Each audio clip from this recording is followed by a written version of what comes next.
A popular birth control that is used by over 70 million women each year has been linked to an increased risk in developing potential fatal brain tumors.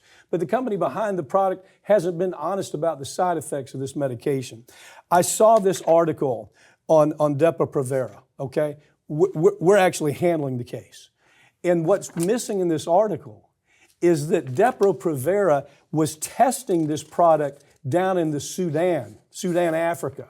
Back in the 60s and the 70s, they were testing it in Kenya, Zimbabwe, all over the sub-Sahara Africa. And you know what?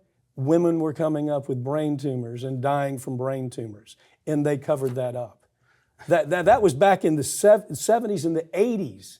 They didn't disclose to those women that the Depo-Provera would do that, and they didn't. When they come back to the United States and start selling it, they don't disclose to women that these brain tumors uniquely related to this product were killing women. And it's really unfortunate to see this too, because this is a product that has been on the market for decades. So people tend to think, okay, well, product's been on the market for decades. You know, I'll look it up. Oh, there's been no major lawsuits against them. This is clearly safe. Yeah. And so they take it. It's 4 shots a year. It's convenient. You don't have to do it every day. You don't have to have anything implanted or removed. This seems like such a good deal if you're a woman on birth control. And it only seems that way because, as you pointed out, these studies that the company conducted themselves were not made public. None of this was revealed. They were experimenting on human beings in the sub-Sahara. That's what was going on.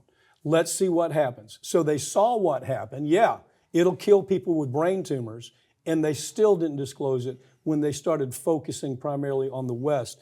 I mean, a typical case, the case that was brought, the woman started using the product, I think 1995, started developing all of these symptoms that were indicative of brain tumors, had the brain tumors removed. She didn't know, because nobody told her, don't start back on Depo-Provera. So she started back, and everything got worse and worse because there was no disclosure, and they knew clearly.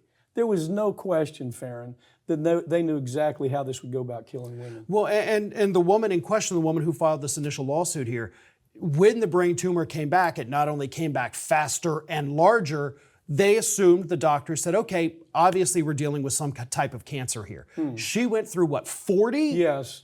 40 radiation treatments, which if anybody has known anybody that's gone through that, it is hell. So she goes through 40 of these treatments to try to get rid of these tumors. All the while, if this company had been honest and forthright, they could have said, hey, just don't get this shot again. Remove the tumors, get off the product. They didn't even tell the doctors. The doctors didn't know about the clinical results in the sub-Sahara that took place in the 70s and the 80s. They didn't know these women were dying of brain tumors down in Africa. They kept it all quiet. And so how could a doctor even know that? So the doctor didn't even know.